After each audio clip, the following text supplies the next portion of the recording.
Hadirin dan pemirsa, kita masuk pada segmen ketiga, yaitu pendalaman materi debat. Dan mekanisme pada segmen ini adalah pertanyaan yang berbeda akan ditujukan kepada empat pasangan calon. Kesempatan pertama akan saya mulai dari pasangan calon nomor 3, dan begitu saya minta dengan hormat kepada panelis untuk kembali mengambil kode soal yang ada pada display.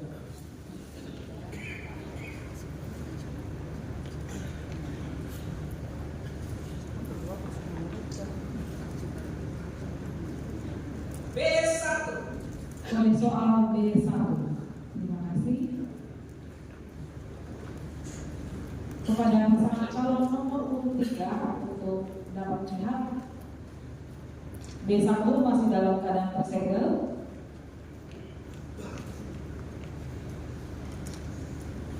Harap disimak pertanyaannya.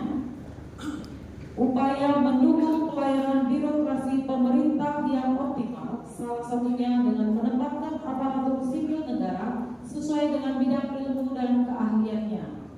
Pertanyaannya, apa langkah yang akan Bapak lakukan dalam mendukung pelayanan birokrasi pemerintah Manokwari Selatan yang optimal sesuai dengan bidang ilmu dan keahliannya?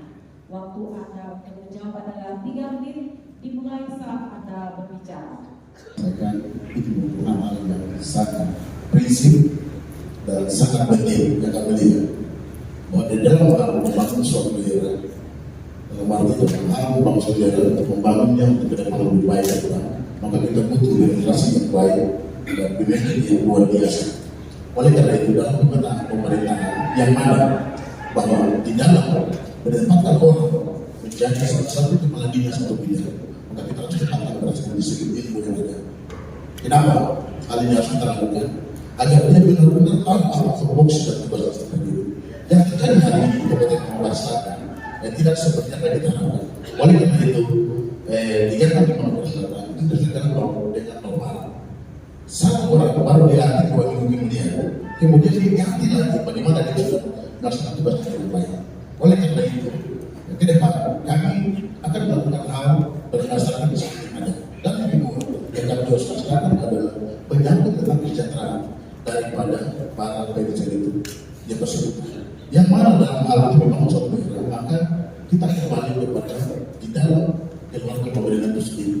Seperti yang hari ini bahwa Kabupaten Manokwari Selatan, bahwa kepala dinas yang hari ini sudah mulai bekerja dengan baik, cukup maksimal, tetapi banyak kendala yang harus tidak diberikan. Salah satu sampai hari ini kan tentang lalu tidak ada, kurang lebih dari 3 tahun tidak ada. Oleh karena itu, bagaimana dia bisa melaksanakan kegiatan secara baik? Kalau di dalam hal untuk pribadi sendiri tidak bisa terlalu dengan baik, maka dia akan bekerja tidak maksimal. Dan juga kemudian faktor yang sangat penting hari ini adalah yang paling penting adalah menyangkut tentang disiplin dan daripada pegawai yang hari ini hadir. Kenapa mereka tidak disiplin? Itu perlu kita pertanyakan. Mereka tidak disiplin karena tidak ada kantor. Bagaimana mereka mau masuk dan di mana? Oleh karena itu melihat kualitas daripada ASN yang ada di Manokwari Selatan hari ini mereka tidak bisa bekerja secara efektif karena ruang dan tempat tidak ada. Oleh karena itu kita harus perbaiki dulu mindset yang ada di dalam dinas itu sendiri. Bahwa mereka sudah bersama. Terus kemudian yang keempat bahwa kita juga memberikan spirit kepada kepala dinas atau pada presiden itu dengan melakukan banyak kunjungan keluar dalam arti bahwa mereka bisa dapat belajar berprestasi. Oleh karena itu langkah-langkah ini yang kedepannya kita lihat secara baik ke depan Manokwari Selatan menjadi kabupaten hebat dan juga kabupaten luar biasa. Mungkin itu bisa kami sampaikan karena masih banyak pertanyaan, tetapi waktu terbatas untuk bisa kami sampaikan. Terima kasih. Mengambil kode soal pada visual yang telah tersedia. Dan kesempatan untuk menjawab adalah untuk pasangan calon nomor 4.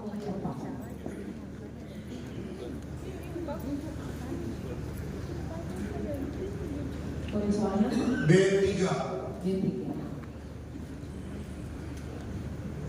Kode soal B3 pada pasangan calon nomor urut 4.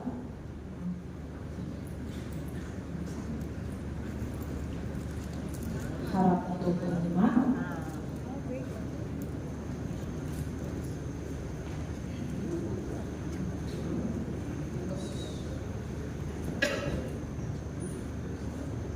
Kasus kekerasan terhadap perempuan menjadi isu yang cukup sulit diselesaikan. Padahal Indonesia telah menandatangani konvensi internasional tentang penghapusan kekerasan terhadap perempuan. Bahkan terdapat undang-undang penghapusan kekerasan dalam rumah tangga. Kekerasan adalah pelanggaran terhadap hak asasi manusia, tetapi dalam kenyataannya masih banyak kasus kekerasan yang telah dilaporkan ke kepolisian tidak diproses keberlanjutannya karena korban menarik kasus kekerasan. Pertanyaannya, apa strategi yang akan saudara lakukan untuk menangani kasus kekerasan terhadap perempuan di Manokwari Selatan? Waktu Anda untuk menjawab adalah 3 menit dan dimulai saat Anda berbicara. Baik, terima kasih. Strategi yang kami mau mengatasi ya kerjasama dengan pihak keamanan dan semua kepala suku bagaimana untuk penyelesaian persoalan supaya Kabupaten Manokwari Selatan tetap berjalan aman, tertib dan lancar.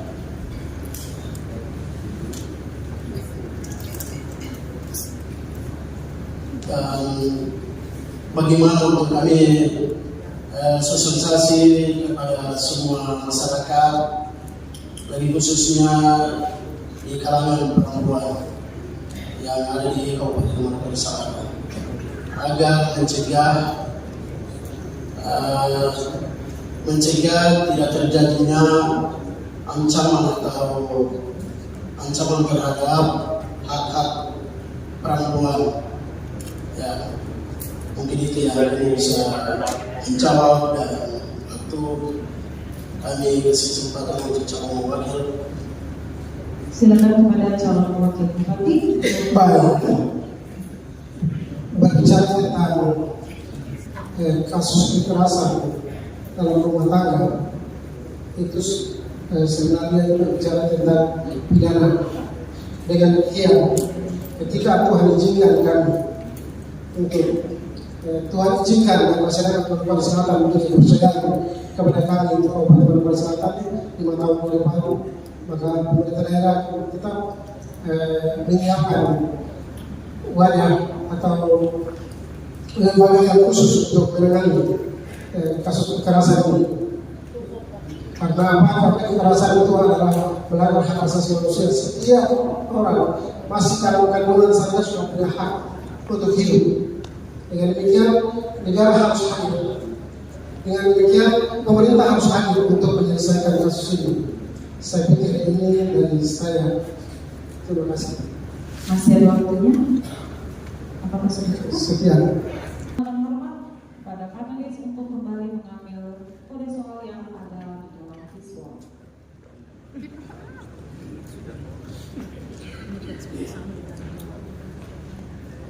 Dan kesempatan untuk dijawab adalah pada pasangan calon nomor 21. B4. Kode soal B4. Kode soal B4 masih dalam keadaan tersegel. Saya akan bacakan hal kepada pasangan calon nomor 21 untuk dapat menyimak.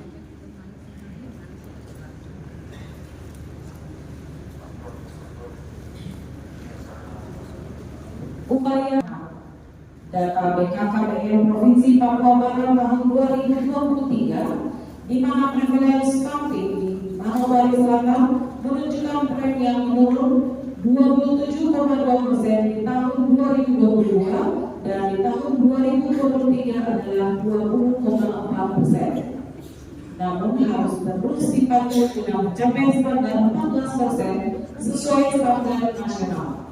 Pertanyaannya, apa program dan strategi yang akan Bapak lakukan dalam menurunkan angka stunting di Manokwari Selatan menuju standar nasional yang dititik beratkan pada kesehatan ibu dan anak?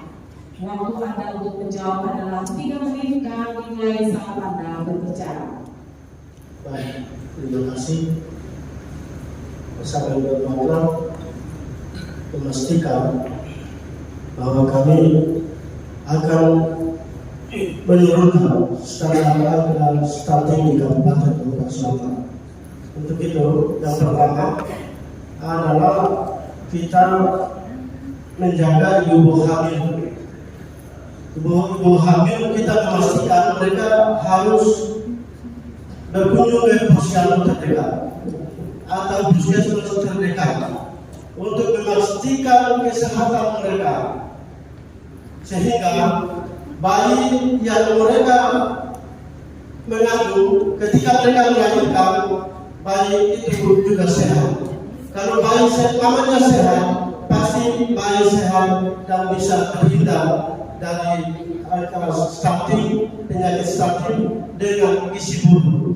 Untuk itu kami terus mendorong Dinas Kesehatan, terutama para petugas-petugas yang ada di puskesmas, petugas yang ada di rumah sakit untuk mendata setiap puskesmas yang ada di distrik-distrik untuk memastikan ibu-ibu yang ada di kampung yang sudah merasa diri bahwa dia dalam keadaan mengandung harus memastikan untuk harus pergi ke rumah sakit untuk pemeriksaan kesehatan, harus rutin. Ya, seperti itu. Dan yang berikutnya adalah menjaga kesehatan itu, terutama makan, pakaian dan lingkungannya harus sehat, sehingga ibu sehat, keluarga sehat, anak pun sehat, dan menghindar dari angka stunting. Sedangkan yang sudah terjadi, sudah terbukti pemerintah sudah memastikan langkah untuk mengurangi angka stunting yang ada di Kabupaten Lombok Selatan. Ya, saya kira demikian. Masih ada waktunya, silakan ditambahkan. Cukup, kita berikan pause kepada pasangan calon pada soal pada Facebook.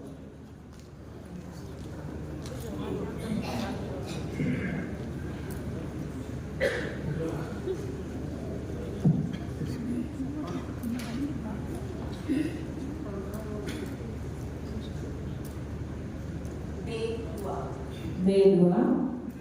Pertanyaan ini akan dijawab oleh pasangan calon nomor urut 2 dan soal dengan kode B2 dalam keadaan tersegel akan saya buka dan bacakan kepada pasangan calon nomor urut 2 untuk menyimak pertanyaan.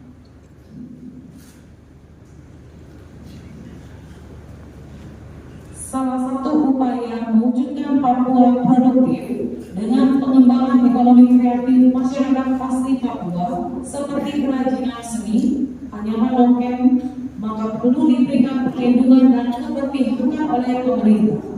Namun, pada sisi lain, permodalan menjadi kendala dalam pengawasan dan pengembangan ekonomi kreatif orang asli Papua di Manokwari Selatan.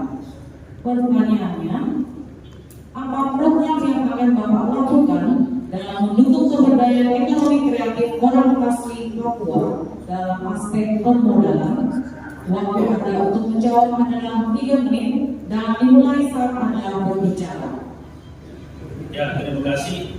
Tentunya bahwa ekonomi kreatif ini khususnya dalam pemberdayaan masyarakat dalam UMKM, kalau Tuhan kehendak kami duduk sebagai bupati, wakil bupati, tentunya yang akan kita memperhatikan itu menyangkut masalah permodalan dari masyarakat, khususnya UMKM yang dikelola oleh pengusaha asli Papua atau MAMAM. Tentunya di sini kita melalui OPD yang terkait, yaitu Dinas Koperasi dan UMKM untuk memberikan suatu pembinaan. Yang pertama adalah pembinaan pelatihan kepada para pelaku UMKM dari masyarakat kita atau orang asli Papua. Tentunya dengan pelatihan ini, apa yang sudah dipelajari akan diterapkan di dalam perusahaan atau perusahaan tersebut. Yang berikutnya, yang kedua yaitu memberikan bantuan modal. Karena walaupun mereka sudah melakukan pelatihan, ilmu sudah ada, keterampilan sudah ada, tetapi kalau modal usaha tidak ada, pasti semuanya itu akan berjalan di depan. Oleh karena itu, kita akan mendata semua pelaku UMKM, khususnya masyarakat orang asli Papua, untuk kita berikan modal usaha, sehingga apa yang dia kerjakan, misalkan usaha manik-manik, keripi, noken, dan mungkin yang jual pinang, ini semua bisa berjalan sesuai yang mereka harapkan. Dan tentunya di dalam program ini pasti juga kita akan mendampingi atau memberikan semangat kepada mereka untuk kita pasarkan hasil dari usaha tersebut dengan memberikan kepada semua informasi baik yang ada di dalam Kabupaten Sulawesi Selatan, juga kepada Provinsi Papua Barat, bahkan ke luar Papua Barat, sehingga produk yang sudah dihasilkan ini dapat dijual bukan hanya di Manokwari Selatan, tetapi perlu sampai kepada semua supermarket yang ada di Manokwari Selatan atau toko-toko juga yang ada di Provinsi Papua Barat, bahkan kita kirim juga kepada luar daerah. Yang berikutnya kita aktifkan destinasi daerah, ya, supaya dari sini semua pelaku UMKM ini bisa dibawa untuk melakukan pameran baik yang ada di Provinsi Papua Barat maupun yang ada di luar daerah untuk memasarkan hasil tersebut. Habis kita berikan kesempatan kepada baru saja kita lalui segmen ketiga. Tentunya kita akan masuk ke segmen selanjutnya, namun kita akan break sejenak.